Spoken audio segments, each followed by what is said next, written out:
मेरी बहन मेरे सामने हाथ जोड़कर बोली, भैया मुझे माँ बनना है और यह बात सिर्फ तुम्हारे और मेरे बीच में ही रहेगी। मैं किसी को भी नहीं बताऊंगी कि हमारे बीच का रिश्ता एक पति पत्नी वाला भी है और हम एक दूसरे को पति पत्नी वाले सारे अधिकार दे चुके हैं। तुम तो जानते ही हो कि मेरे पति मेरा बिल्कुल भी ध्यान नहीं रखते और इस काम में वह मेरी कोई भी सहायता नहीं कर सकते। अब तुम ही मेरी आखिरी उम्मीद हो। मैंने कहा, लेकिन शीतल, अगर यह बात हमारे घर वालों को पता चल गई तो वह लोग क्या सोचेंगे और समाज में हमारी कितनी बातें होंगी। लोग तरह तरह की बातें करेंगे। फिर शीतल मुझे बोली कि भैया, अगर मेरी जगह कोई और होता तो भी क्या आप उसकी सहायता नहीं करते? तो मैंने कहा, शीतल, औरों की बात अलग है। शीतल बोली, तो क्या हुआ भैया, आप ही बताओ, क्या मुझे मेरी जिंदगी में खुश रहने का अधिकार नहीं है? मैंने शीतल को बहुत समझाया, लेकिन बहन नहीं मानी और हम दोनों ने एकदम पति पत्नी की तरह। हेलो दोस्तों, आज की इस कहानी में आप सभी का स्वागत है। इस कहानी में मैं एक लड़के का रोल निभा रही हूँ। मैं कानपुर में अपने परिवार के साथ रहता था। मेरे घर में कुल 4 लोग थे। मेरे मम्मी, पापा, मैं और मेरी बहन। उसका नाम शीतल था। वह उम्र में मुझसे कुछ ही महीनों की छोटी थी।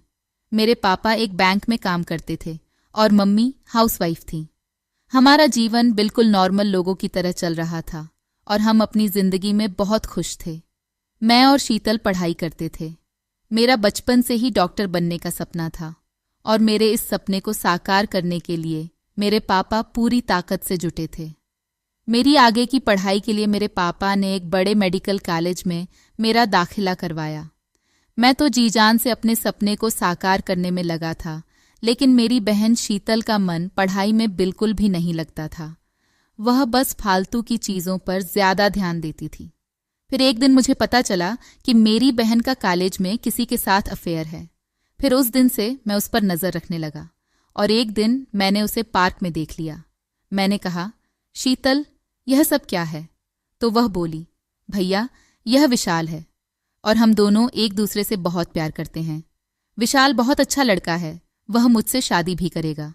मैंने कहा, देखो शीतल, इस सब का फैसला मम्मी पापा करेंगे। तुम मेरे साथ घर चलो। फिर मैं शीतल को लेकर घर आ गया। फिर शाम को मैंने मम्मी पापा से यह सारी बातें बताई तो पापा गुस्सा करने लगे और बोले, तुम्हें पढ़ाई करके कुछ बनना है या फिर शादी करनी है? तो शीतल बोली, पापा, विशाल बहुत अमीर घर का लड़का है। आपने यहाँ के चेयरमैन का नाम तो सुना होगा, यह उन्हीं का लड़का है। इतना सुनकर पापा बोले कि क्या यह पोरवाल जी का बेटा है? शीतल बोली, हाँ पापा। उसके बाद मम्मी पापा भी शीतल की बात मान गए और अगले दिन रिश्ते की बात करने उनके घर चले गए। फिर शीतल की शादी हो गई और वह अपने घर चली गई। धीरे धीरे 1 साल बीत गया और मैं भी अच्छे से पढ़ लिख कर एक डॉक्टर बन गया। डॉक्टर बनने होने के साथ साथ मैं एक काम और करता था जिसे जानकर आपको बड़ी हैरानी होगी। मैं एक बच्चों का डॉक्टर भी था, लेकिन यह काम मैं थोड़ा छुपा कर करता था और इस काम में मेरा एक दोस्त भी मेरा बहुत साथ देता था। वह मेरे कॉलेज का दोस्त था। हम दोनों ने कॉलेज के समय में ही यह काम करने का ठान लिया था, क्योंकि हम दोनों जब किसी माँ को बिना संतान के दुखी देखते थे तो हमें बड़ा कष्ट होता था। जिस किसी को भी बच्चों से रिलेटेड कोई भी प्रॉब्लम होती थी, हम उनकी सारी प्रॉब्लम सॉल्व करते थे। मैं आसपास के एरिया में बहुत ही ज्यादा माना डॉक्टर बन चुका था। सब लोग मुझे जानते थे और वह मुझसे इलाज करवाने आते रहते थे। इसके बाद मैंने खुद के दम पर एक अस्पताल भी बना लिया था, जिसमें मैं लोगों से बहुत ही कम फीस लेकर उनकी सहायता करता है। यह काम मेरा बहुत ही अच्छे चल रहा था और मैं अपनी जिंदगी में बहुत ही खुश था। मेरे परिवार वाले भी मेरी तरक्की को देखकर बहुत खुश थे। फिर एक दिन कुछ ऐसा हुआ जिसकी बात से मेरी जिंदगी पूरी तरह से बदल गई। फिर एक दिन मेरी बहन का फोन आया। मैंने फोन उठाया तो वह रोने लगी। मैंने कहा, शीतल, क्या हुआ? तुम रो क्यों रही हो? तो वह बोली, भैया, यहाँ मेरे साथ बहुत गलत हो रहा है। उसकी सारी बातें सुनकर मुझे उसके ससुराल वालों पर बड़ा गुस्सा आया। उसके बाद मैंने कहा, तुम तैयार रहो, मैं तुम्हें लेने आ रहा हूँ। उसके बाद मैं अपनी बहन को लेकर घर आ गया। वह बस रोए जा रही थी। मम्मी उसे शांत कराई और रोने की वजह पूछने लगी तो शीतल बोली कि मेरे पति मेरा बिल्कुल भी ध्यान नहीं रखते हैं, जिसकी वजह से हम अपने परिवार को आगे नहीं बढ़ा पा रहे हैं, और इसलिए उसके मोहल्ले वाले उसे रोज ताने मारते हैं और उसके साथ दुश्मनों जैसा बर्ताव करते हैं। मम्मी बोली, अब तू वापस घर नहीं जाएगी, यहीं रहेगी मेरे पास। धीरे धीरे कुछ दिन बीत गए। फिर एक दिन दीदी को मेरे हॉस्पिटल वाले सभी कामों के बारे में पता चल गया। मैं अपने कमरे में बैठकर लैपटॉप पर काम कर रहा था। उसी समय शीतल मेरे कमरे में आई। वह मेरे पास बैठी और बोली, भाई, कल शाम को जब मैं तुम्हें टिफिन देने गई थी तब मैंने देखा कि तुम और तुम्हारे दोस्त ने उस औरत की सहायता की थी जो अपने बच्चों को लेकर बहुत परेशान थी। जब वह तुम्हारे क्लिनिक से बाहर गई तो मैंने उससे पूछा तो वह कह रही थी कि उसकी शादी को 8 साल हो गया था, लेकिन उसको अपने परिवार को आगे बढ़ाने में बहुत ज्यादा दिक्कत हो रही थी और उसके पति भी उस पर मेरी तरह बिल्कुल भी ध्यान नहीं देते थे। लेकिन तुमने और तुम्हारे दोस्त ने मिलकर उसकी सारी समस्याएं दूर कर दी। मैं बात को टालते हुए बोला, अरे वह औरत पागल थी।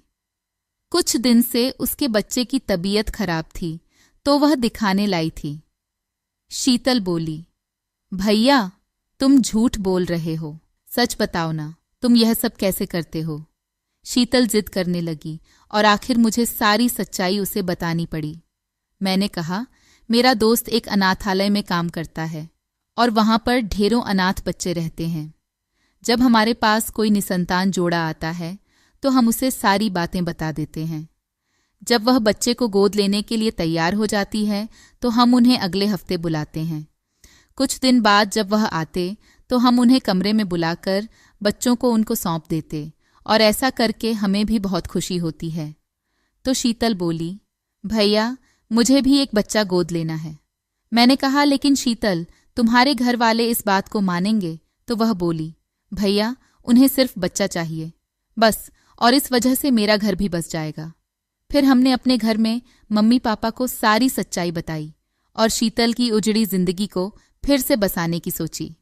हमने अगले दिन शीतल के हाल में फोन करके उनको खबर दे दिया कि उनके घर में बहुत जल्द ही एक नई सदस्य की एंट्री होने वाली है। वो लोग बहुत खुश हुए और बोले, हम अभी शीतल को लेने आ रहे हैं। तो मेरी मम्मी बोली, शीतल अपने बच्चे के साथ कुछ दिन तक यही रहेगी और जब वह पूरी तरह से सही हो जाएगी तब आप लोग आ जाना। फिर वो लोग भी मान गए और धीरे धीरे 8 महीने बीत गए। पहले तो मैंने सोचा था किसी शीतल के साथ भी मैं एकदम पति पत्नी की तरह ही रहूं, जैसे कि मैं अपने दूसरे पेशेंट के साथ रहता हूं। लेकिन वह मेरी बहन थी, इसलिए मैंने उसके साथ पति पत्नी की तरह रहना उचित नहीं समझा। और जब शीतल को यहाँ रहते हुए 9 महीने होने को आए तो मैंने अनाथालय से बच्चे को लाकर शीतल की गोद में डाल दिया। शीतल बहुत खुश हुई और उसे खूब देखकर हम लोगों को भी बहुत सुकून मिला। फिर हमने उसके ससुराल वालों को बता दिया कि शीतल को बेटा हुआ है। यह खबर सुनकर वह लोग अगले कुछ घंटों में आ गए और शीतल को अपने घर ले गए। 3 दिन बाद शीतल का फोन आया। वह बहुत खुश थी और उसके ससुराल वाले भी अब उसे बहुत मानने लगे थे। वीडियो अच्छी लगी तो चैनल को सब्सक्राइब करें। मिलते हैं अगली वीडियो में। तब तक के लिए love you and take care.